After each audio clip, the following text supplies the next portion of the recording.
Honourable David Cunliffe. Mr Speaker, I stand firm with the Prime Minister on this matter. The Labour Party expresses our deepest sympathies to the families of all aboard Malaysian Airlines flight MH17. The tragic deaths of the 298 people on board, apparently shot down over a war zone, are a heartbreaking loss.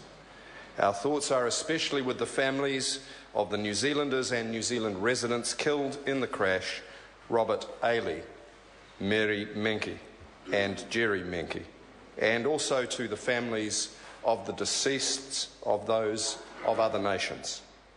Losing a loved one can only be a horrific experience, and their loss will be so much worse in circumstances such as these. There is nothing that any of us can do to lessen their grief, but we can push for answers as to how this terrible tragedy happened, who is responsible, and how we can prevent anything like this ever happening again in future.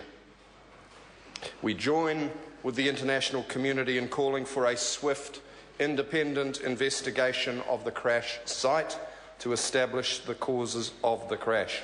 We expect nothing less than the full cooperation from all parties concerned, including Russia and the Ukrainian separatists. And I would add that I support the sentiments and actions of the New Zealand government in pursuing this end. Mr Speaker, we are encouraged by the news that the black boxes from MH17 have now been handed over to the Malaysian authorities, and that safe, secure access to the site for international investigators has now been guaranteed. But the Russian government must also step up and take responsibility for ensuring that international efforts to find the answers we need are not hampered, and that a full inquiry is allowed to take place, no matter what answers that inquiry may find.